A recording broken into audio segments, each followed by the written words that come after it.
Okay, today is 11th of August 2010.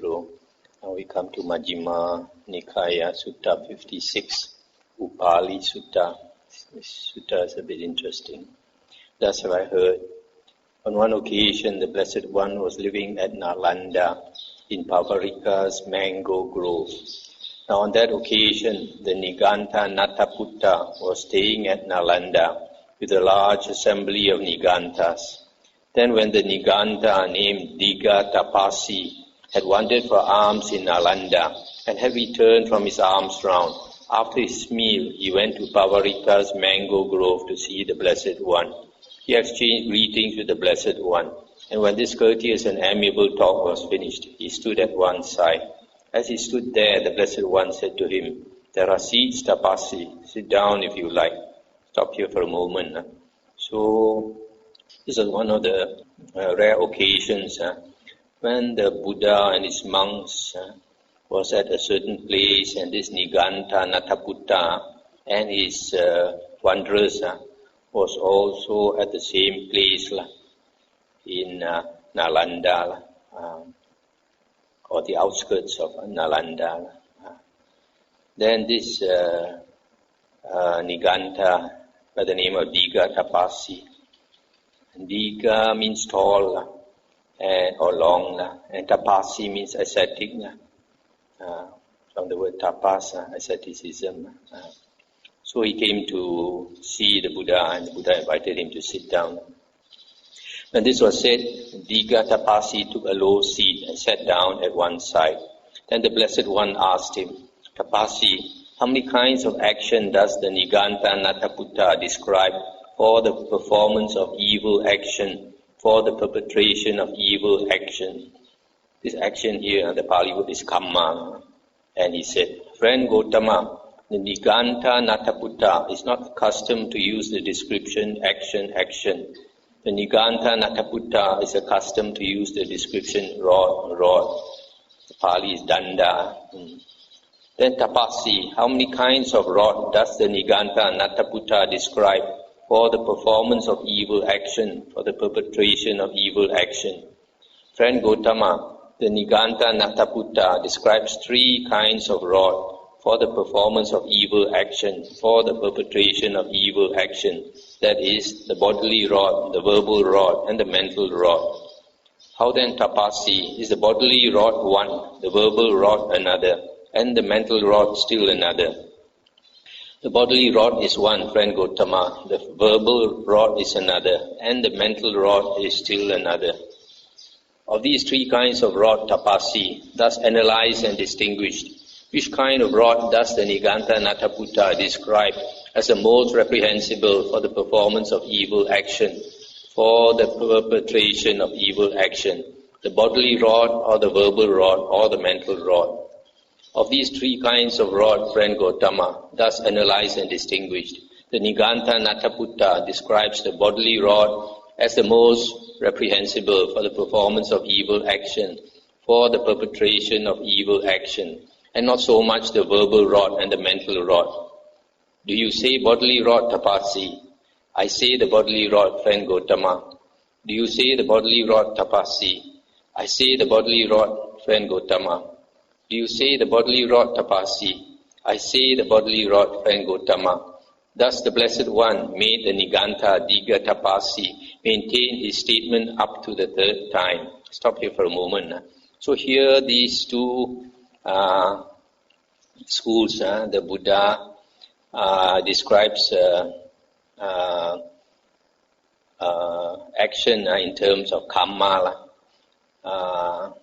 and the Nigantas, basically they are talking about the same thing, but they call it danda, rod. So here, when the Buddha asked him which one is the most serious, the most reprehensible, he said the bodily rod, which is quite different from what the Buddha's teaching is. So the Buddha made him repeat it 3 times, and he maintained it even up to the 3rd time. Then the Niganta Diga Tapasi asked the Blessed One, "And you, friend Gotama, how many kinds of rod do you describe for the performance of evil action, for the perpetration of evil action?" Tapasi. The Tathagata is not accustomed to use the description rod. The Tathagata is accustomed to use the description action. But friend Gautama, how many kinds of action do you describe for the performance of evil action or the perpetration of evil action? Tapasi, I describe 3 kinds of action for the performance of evil action, for the perpetration of evil action, that is, bodily action, verbal action and mental action. How then, friend Gautama, is bodily action one, verbal action another, and mental action still another? Bodily action is one, Tapasi, verbal action is another, and mental action is still another. Of these 3 kinds of action, friend Gautama, thus analyze and distinguish, which kind of action do you describe as the most reprehensible for the performance of evil action, for the perpetration of evil action, bodily action or verbal action or mental action? Of these 3 kinds of action, Tapasi, thus analyze and distinguish, I describe mental action as the most reprehensible for the performance of evil action, for the perpetration of evil action, and not so much bodily action and verbal action. Do you say mental action, friend Gautama? I say mental action, Tapasi. Do you say mental action, friend Gautama? I say mental action, Tapasi. Do you say mental action, friend Gautama? I say mental action, Tapasi. Thus the Niganta Diga Tapasi made the Blessed One maintain his statement up to the 3rd time, after which he rose from his seat and went to the Niganta Nataputta. I'll stop here for a moment. So you see, when they argue each other, they want to make sure that the other party affirms the statement a few times. But then this Diga Tapasi, he left the matter at that. He didn't argue further with the Buddha. Maybe he thought he was not up to the. He was not able to argue well enough with the Buddha, so he left. Now on that occasion, the Niganta Nataputta was seated together with a very large assembly of laymen from Balaka, most prominent among them being Upali. The Niganta Nataputta saw the Niganta Diga Tapasi coming in the distance and asked him, "Now where are you coming from in the middle of the day, Tapasi?" "I am coming from the presence of the recluse Gautama, Venerable Sir." "Did you have some conversation with the recluse Gautama, Tapasi?" "I had some conversation with the recluse Gautama, Venerable Sir." What was your conversation with him like, Tapasi?" Then the Niganta Diga Tapasi related to the Niganta Nataputta his entire conversation with the Blessed One. Stop here for a moment now. So you see this Niganta Nataputta being one of the 6 famous ascetic leaders during the Buddha's time, was often surrounded by a large group of lay followers. And then among all his lay followers in that place, the most prominent, probably the most wealthy, was Upali. When this was said, the Niganta Nataputta told him, Good Tapasi, the Niganta Diga Tapasi has answered the recluse Gautama like a well-taught disciple who understands his teacher's dispensation rightly. What does the trivial mental rod count for in comparison with the gross bodily rod? On the contrary, the bodily rod is the most reprehensible for the performance of evil action, for the perpetration of evil action, and not so much the verbal rod and the mental rod. When this was said, the householder Upali said to the Niganta Nataputta, Good, Venerable Sir, on the part of Diga Tapasi. The Venerable Tapasi has answered the recluse Gautama like a well-taught disciple who understands his teacher's dispensation rightly. What does the trivial mental rod count for in comparison with the gross bodily rod? On the contrary, the bodily rod is the most reprehensible for the performance of evil action, for the perpetration of evil action, and not so much the verbal rod and the mental rod. Now, Venerable Sir, I shall go and refute the recluse Gautama's doctrine on the basis of this statement. If the recluse Gautama maintains before me what the Venerable Diga Tapasi made him maintain, then just as a strong man might seize a long-haired ram by the hair and drag him to and drag him fro and drag him round about, so in debate I would drag the recluse Gautama to and drag him fro and drag him round about. Just as a strong brewer's workman might throw a big brewer's sieve into a deep water tank, and taking it by the corners, might drag it to and drag it fro and drag it round about. So in debate, I will drag the recluse Gautama to and drag him fro and drag him round about. Just as a strong brewer's mixer might take a strainer by the corners and shake it down and shake it up and thump it about, so in debate I will shake the recluse Gautama down and shake him up and thump him about. And just as a 60-year-old elephant might plunge into a deep pond and enjoy playing the game of hem washing, so I shall enjoy playing the game of hem washing with the recluse Gautama. Venerable Sir, I shall go and refute the recluse Gautama's doctrine on the basis of this statement. And Niganta Nataputta said, Go, householder, and refute the recluse Gautama's doctrine on the basis of this statement. For either I shall refute the recluse Gautama's doctrine, or else the Niganta Diga Tapasi, or you yourself. When this was said, the Niganta Diga Tapasi said to the Niganta Nataputta, Venerable Sir, I do not think that the householder Upali should try to refute the recluse Gautama's doctrine. For the recluse Gautama is a magician and knows a converting magic by which he converts disciples of other sectarians. And Niganta Nataputta said, It is impossible, Tapasi, it cannot happen that the householder Upali should go over to discipleship under the recluse Gautama. But it is possible, it can happen that the recluse Gautama might come over to discipleship under the householder Upali. Go, householder, and refute the recluse Gautama's doctrine. For either I should refute the recluse Gautama's doctrine, or else the Niganta Diga Tapasi, or you yourself.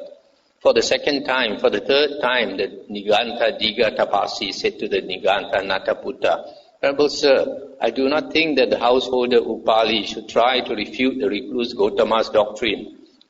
For the recluse Gautama is a magician and knows a converting magic by which he converts disciples of other sectarians.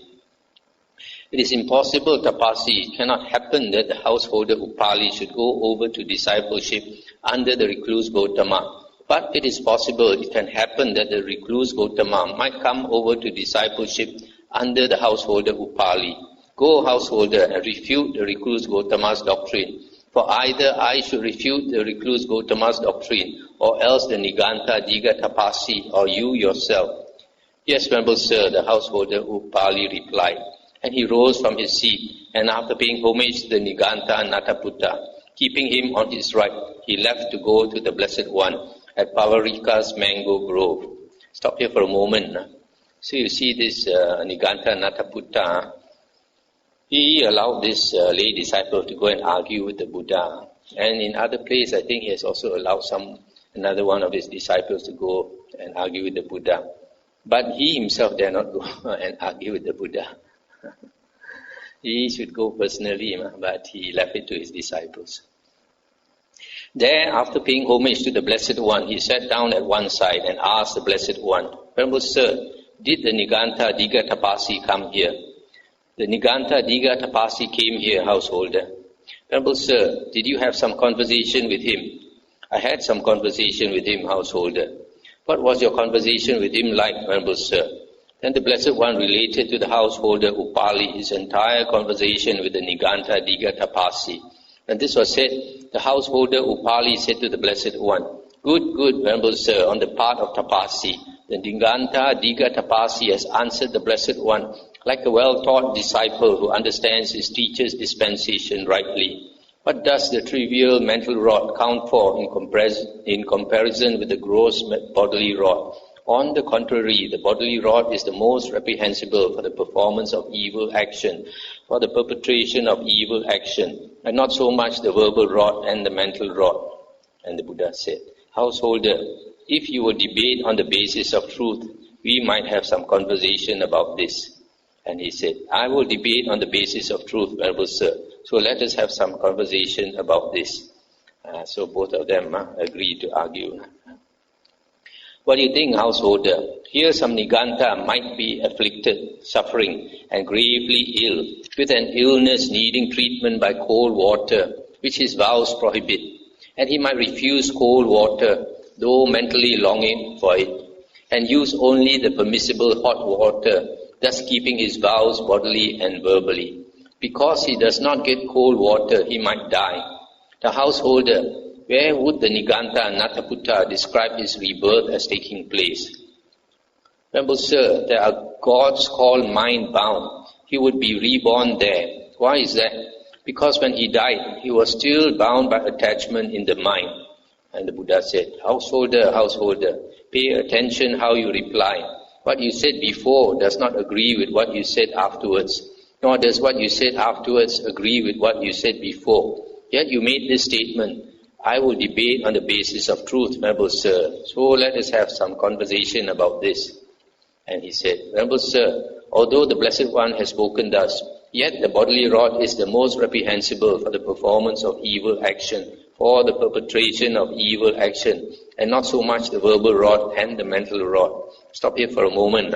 So here, the Buddha starts the argument by quoting that this some Niganta might be sick, but they have these ascetics, they have certain rules, certain vows, and one of their vows is they cannot use cold water and only have to use hot water. I don't know why.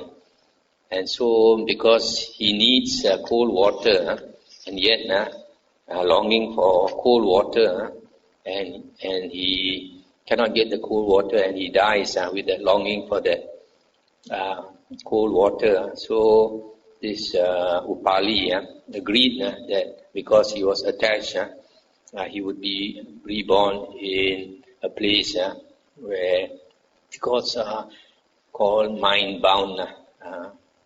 So the Buddha said that what you said is not consistent. Earlier you said that the bodily rod is more important, or body action is more important than mental action. But here his rebirth is not dependent on his bodily action, but dependent on his mental action. Because of that attachment in his mind, his place of rebirth was determined by that mental action, that mental attachment.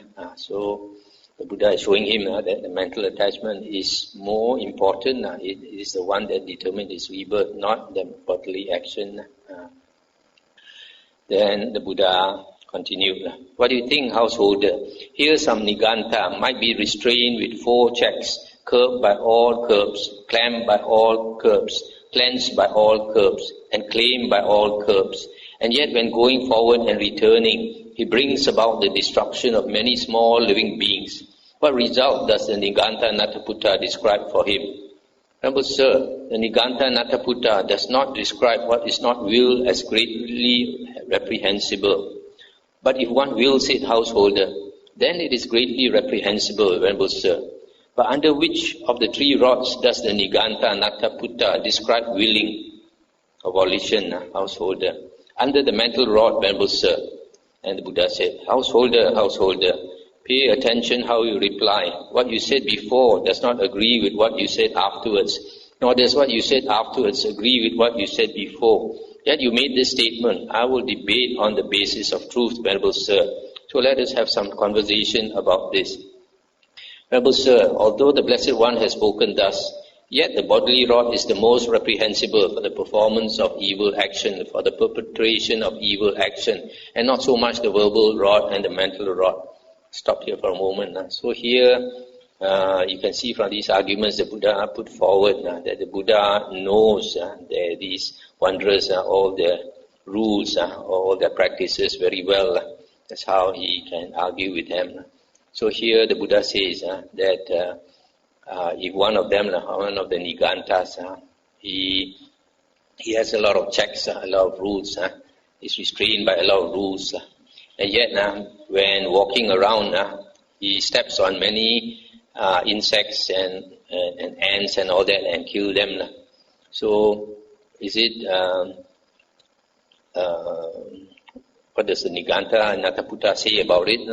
Then this Upali said, because it is not intentional killing, then it is not greatly reprehensible. But if it is intentional killing, then it is greatly reprehensible. So the Buddha said, so just now you said the mental action not so important, but now you see the mental action is greatly reprehensible.